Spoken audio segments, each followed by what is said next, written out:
Hello again everyone, and welcome to today's lesson. Today there will be fun fact quizzes, we will spot persuasive writing techniques, and you will get a chance to complete your own persuasive writing. I hope you're excited. Let's start with a fun fact quiz. Persuasive writing is a kind of writing that tries to convince others. But which of these could be persuasive? A. An advertisement, B. A fiction book, or C. A list of facts? The answer is A. An advertisement. Adverts are trying to persuade you to do something, like to buy their product, and they use a number of persuasive techniques that we'll learn about today to do this. Activity time! Get ready in 3, 2, 1. You decide which of these is more persuasive. Can I have a cake? Looks yummy. Can I have one? Please, can I have one of those cakes you made? You always make the most delicious ones. Will you pass me a cake? Or, give me a cake. The answer is, please, can I have one of those cakes you made? You always make the most delicious ones. This is because it uses polite language, saying please, and it compliments the person, saying that they make delicious cakes. Well done if you got that right. Let's learn what persuasive writing actually is.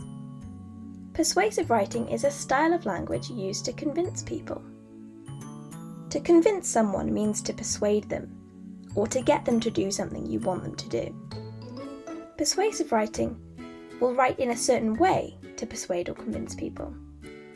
For example, it won't say the negatives, but only the positives. A persuasive advert would say, "Try our sweets, they're so delicious."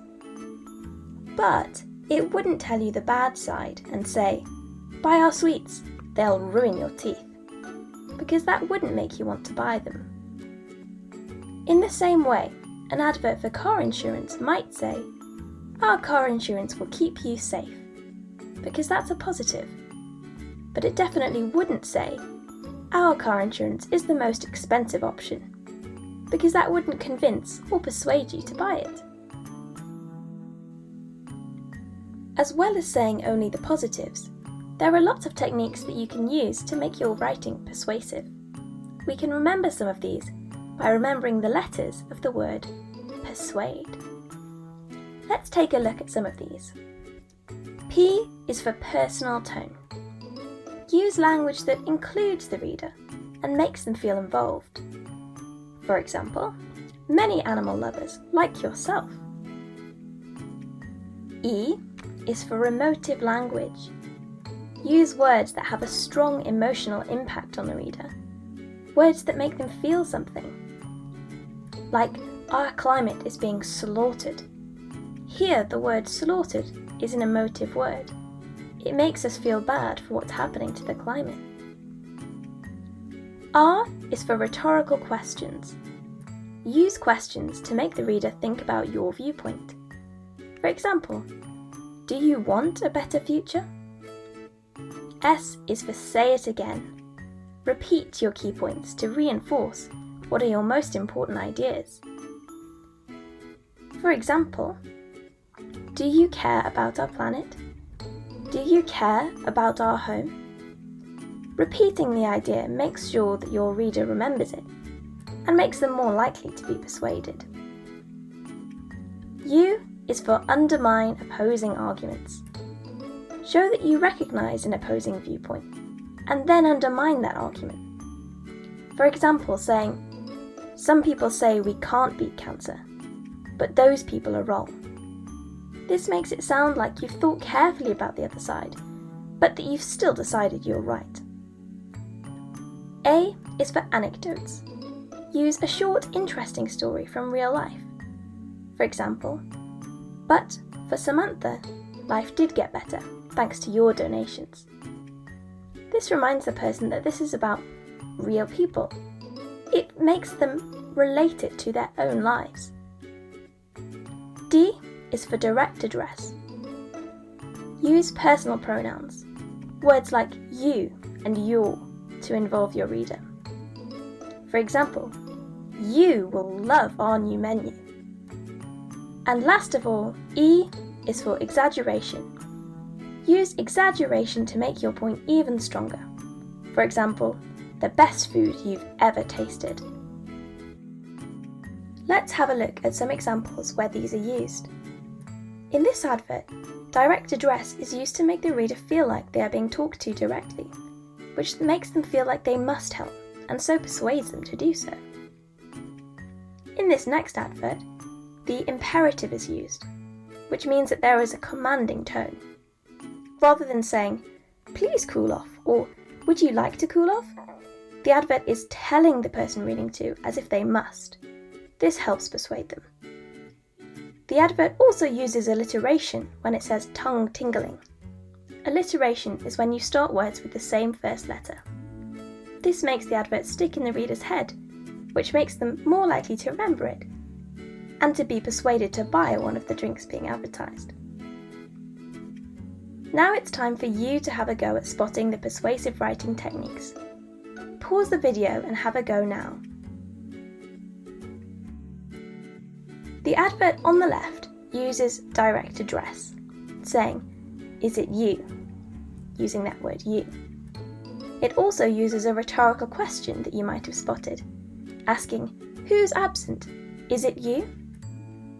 The McDonald's advert uses alliteration when it says big, beefy, bliss, as these start with the same first letter. It also uses short, one-word sentences to sound more dramatic and make you remember the advert. All these techniques make the adverts more persuasive. Super job! Well done for spotting those techniques. Now it's your turn. Imagine you are trying to persuade people to donate to your climate change charity.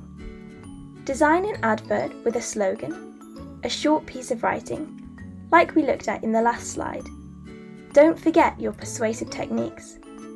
As a reminder, here's some of them written down. Pause the video and good luck. Well done for doing that activity. Here's an example of the kind of thing you might have done. This example uses direct address by using the word you. This makes the person reading feel like they're the only one who can help. It also uses the imperative, commands the reader by saying you must. And it uses a rhetorical question at the bottom, asking, "How will she manage without you?" which makes the reader think about the question and feel guilty if they don't help. All this helps to write persuasively. But remember that you could have included other persuasive writing techniques too. Well done. Let's finish today's lesson with another fun facts quiz. Persuasive writing is writing that tries to convince others. But which of these are persuasive writing techniques? Is it A, direct address, B, rhetorical questions, or C, only saying things once? The answer is A, direct address, and B, rhetorical questions. Both of these can help us persuade readers when we are writing. Great job, everyone! Come along to the next lesson, where we will learn about the denotations of words and the connotations of words. See you soon!